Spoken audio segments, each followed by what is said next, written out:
2020년 비영리 민간단체 공익활동 지원사업 저희 세미나 벌써 반을 넘겼습니다. 이번 네 번째 발제해 주실 분은 정말 현장에서 아동학대와 아동폭력에 관한 사건을 담당하고 계시는 조우진 경위님을 모셨습니다. 안녕하세요. 네, 안녕하세요. 네, 인천지방경찰청에서 동료 경찰을 대상으로 교육활동을 하고 있는 현장 강사 조우진 경위입니다. 만나 뵙게 돼서 반갑습니다. 네. 네 번째 발제에는 정말 궁금해하는 시청자들이 우리 아이들이 이런 문제를 당했을 때 어떻게 처리되는가 현장성 있는 거 부탁드립니다. 네, 알겠습니다.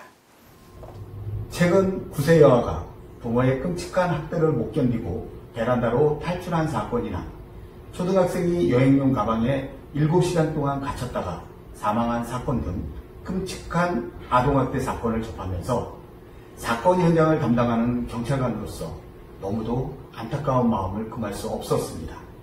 오늘 이 시간에는 아동학대에 대한 정의 및 경찰의 대응과 개선 방안에 대하여 알아보도록 하겠습니다. 먼저 아동학대란 무엇일까요? 아동학대란 보호자를 포함한 성인이 아동의 건강 또는 복지를 해치거나 정상적 발달을 저해할 수 있는 신체적, 정신적, 성적 폭력이나 가혹행위를 하는 것과 아동의 보호자가 아동을 유기하거나 방임하는 것을 의미합니다. 여기서 아동이란 주민등록상 나이를 기준으로 18세 미만인 사람을 말합니다.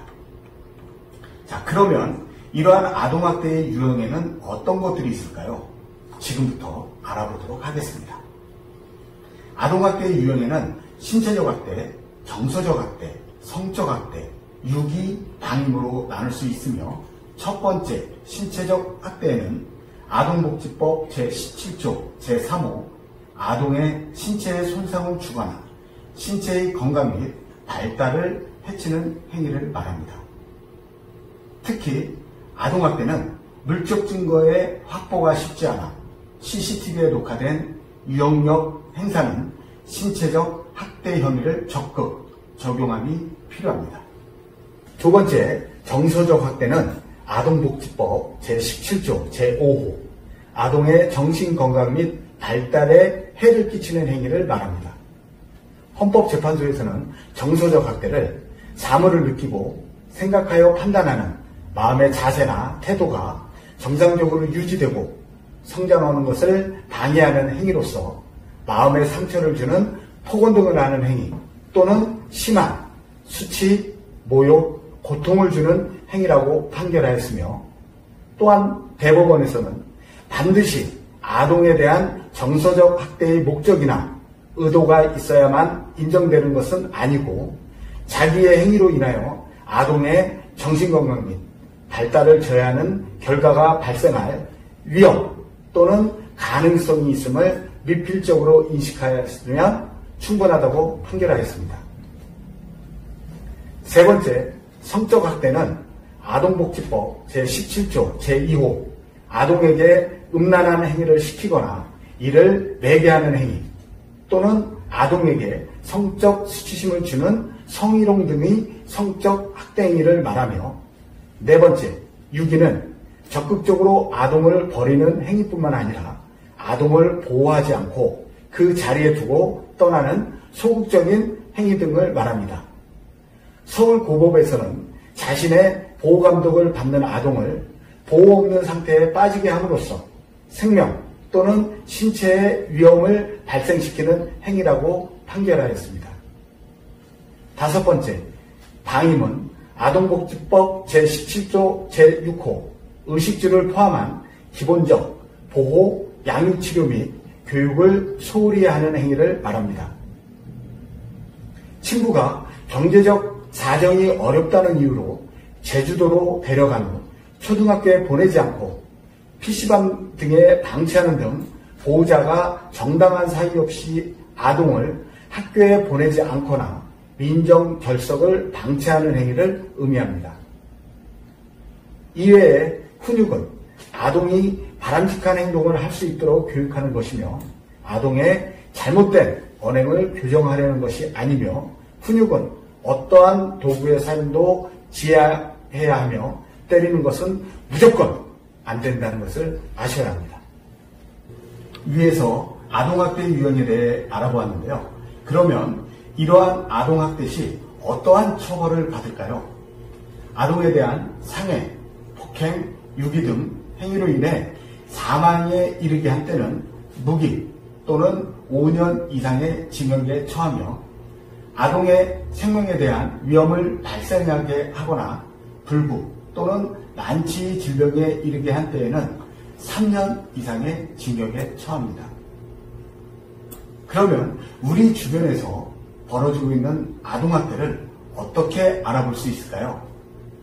아동이 지각과 결석이 작거나 나이에 맞지 않는 성적 행동을 보이는 경우, 아동이 계절에 맞지 않는 옷, 깨끗하지 않은 옷을 계속 입는 경우, 아동의 울음소리, 비명, 신음소리가 계속되는 경우, 아동이 상처에 대해 보호자의 설명이 모순되는 경우 등 이러한 아동을 발견 시에는 국민 여러분의 적극적인 신고가 필요합니다. 그럼 아동학대 신고는 누가 할 수 있나요?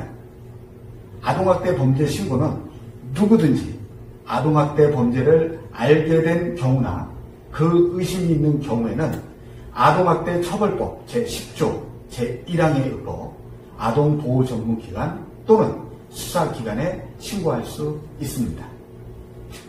특히 직무상 아동학대 범죄를 인지하기 쉬운 아동복지시설 등 26개 직군의 신고 의무자의 경우에는 직무를 수행하면서 아동학대 범죄를 알게 된 경우나 그 의심이 있는 경우에는 아동보호전문기관 또는 수사기관에 신고하여야 한다라고 의무를 규정하고 있으며 신고 의무자의 신고 의무 불이행에 대해서는 아동학대 처벌법 제10조 제2항에 의거 500만 원 이하 과태료가 부과됩니다.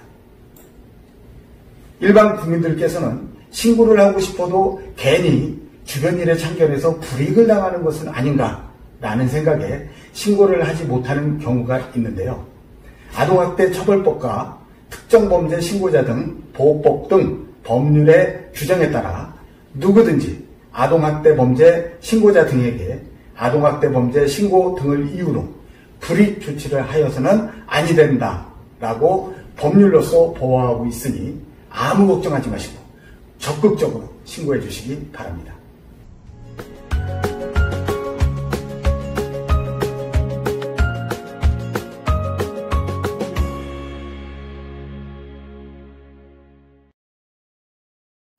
지금부터는 아동학대 신고 시 경찰의 대응 절차에 대해 알아보도록 하겠습니다.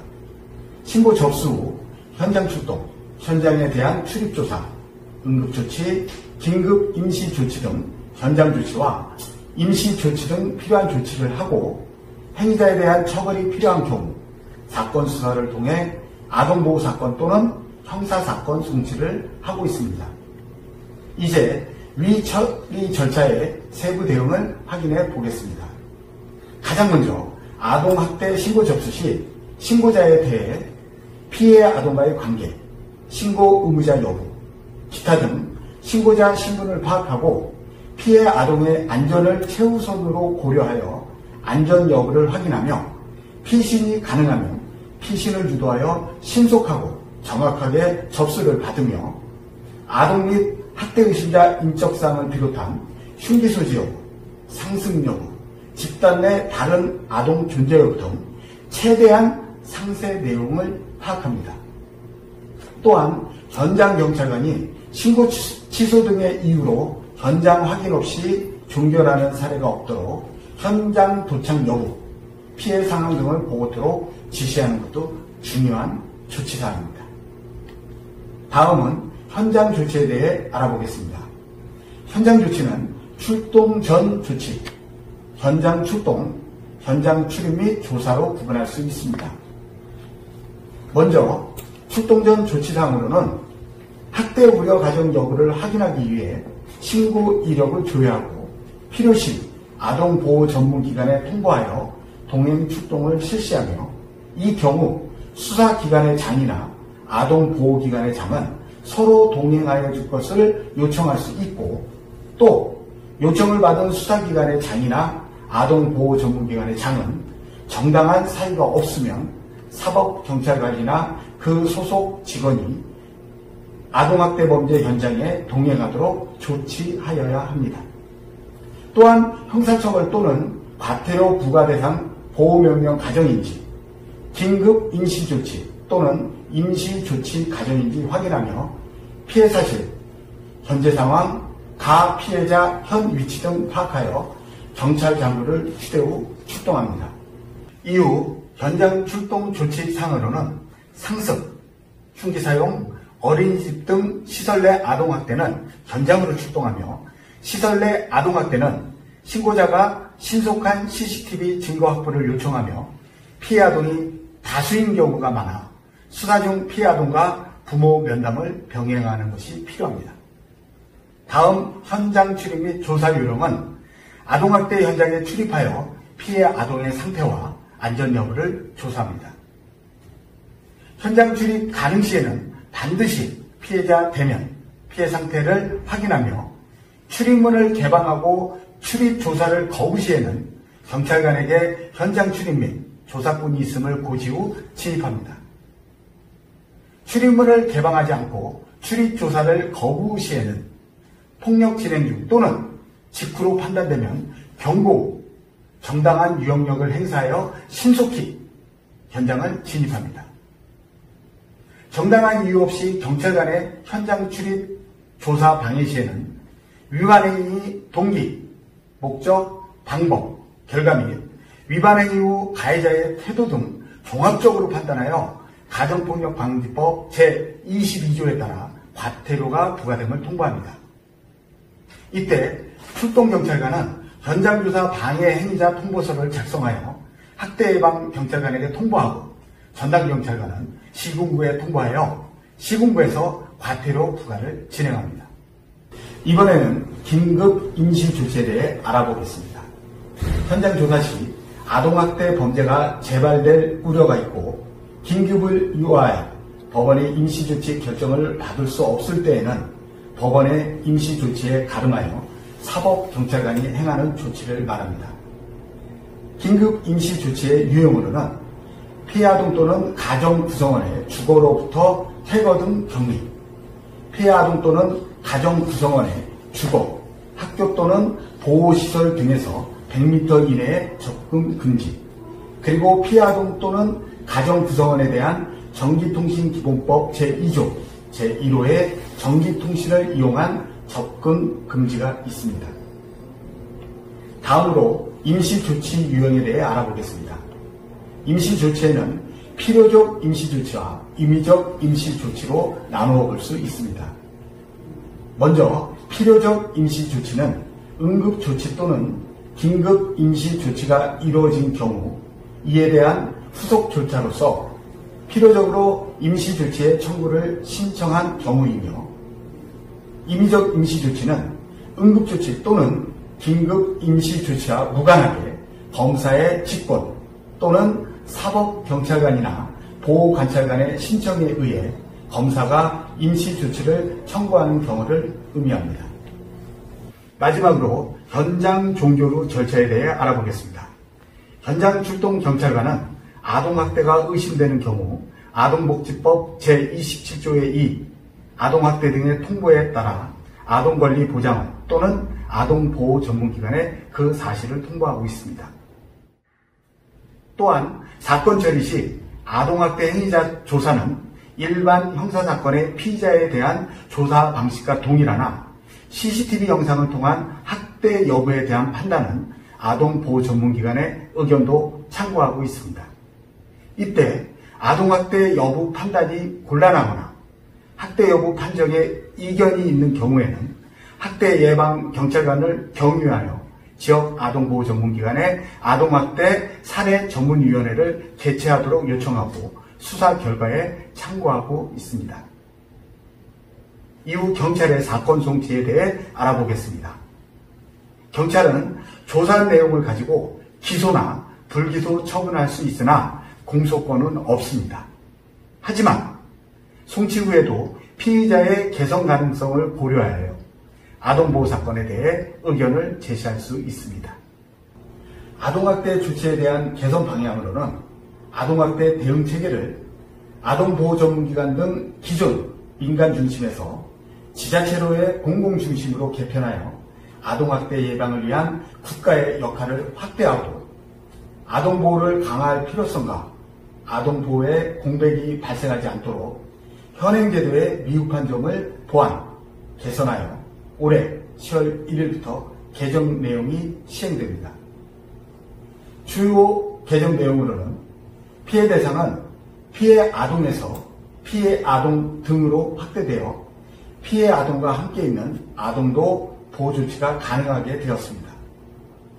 아동보호 전문기관의 업무였던 신고 접수 및 조사 업무 등을 지자체로 이관하고 지자체에 아동학대 전담 공무원을 두게 되며 아동보호 전문기관은 아동학대의 재발 방지 등 사례 관리를 위한 조치를 할 수 있도록 하였으며 아동학대 현장 조사 거부 시 과태료 부과 조항을 신설하고 업무 수행 등의 방해죄 객체에 사법경찰관리를 추가하였으며 아동학대 관련 조치 대상인 피해 아동의 범위를 확대하고 학대 현장 외의 장소에서 재학대 위험성이 높은 경우에도 응급조치가 가능하도록 개선하였으며 아동학대 범죄의 참고인, 증인이 13세 미만의 아동이거나 의사소통에 어려움이 있는 경우 진술 조력인의 보조 등을 받을 수 있도록 신설하였습니다.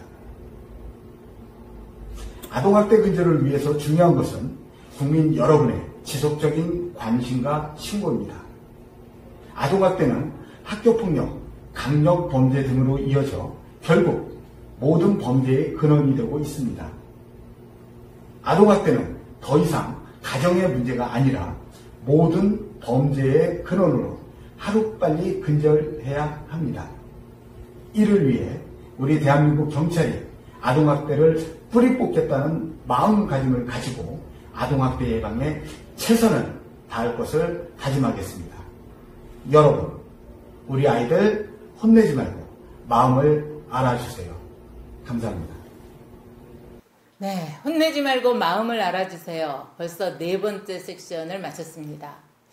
조경희님 그 발제하시는 거 들으면서 네. 플로어에서 와, 대한민국 경찰 믿을만하다. 믿어주시면 되죠. 네. 아주 좋은 그런 의견들이 많았습니다. 그런데 제가 이렇게 그 발제하시는 거 들으면서요, 조금 좀 뭐라 그럴까, 우리 정서가 이게 가정 내에서 이루어지는 것을 밖에서 봤을 때는 한마디로 아이를 훈육하는 건데 저거 내가 괜히 신고했다가 엄한 집 분파 일으키는 거 아닌가, 이런 염려 때문에 신고가 그렇게 쉬울 것 같진 않아요. 어떻습니까? 일선에서. 네, 맞습니다. 지금 우리나라 국민정서상 아직도 체벌을 훈육이라고 얘기하고 있죠. 그렇죠. 네. 그러다 보니까 신고가 안 되고요. 또 하나는 설마 부모가 아이를 때리겠어? 그리고 아이가 잘못했으니까 맞는 거겠지. 이런 편견을 가지고 있다는 것이죠. 네. 그리고 또 하나는 내 일도 아닌데 내가 괜히 참견했다가 내가 또 불이익을 당하면 어떡하지? 이런 마음가짐들이 있기 때문에 아마 신고가 좀 저조한 거 아닌가 생각됩니다. 아, 그래도 이제 뭐 우리 과거보다는 이제 많이 그 신고율도 많이 뭐 이렇게 좋아지기도 했지만 그것뿐만 아니고 이제는 가정의 문제가 이 아동학대에 관해서만큼은 어떤 사회적으로 이렇게 이거를 좀 보호해야 된다, 이런 인식들이 많이 커지고 있는 것 같기는 합니다. 앞으로 현장에서 우리 가족을 위해서, 가정을 위해서, 아동들을 위해서 힘써 주십시오. 감사합니다. 네, 고맙습니다. 대한민국 경찰 화이팅 하겠습니다. 화이팅입니다.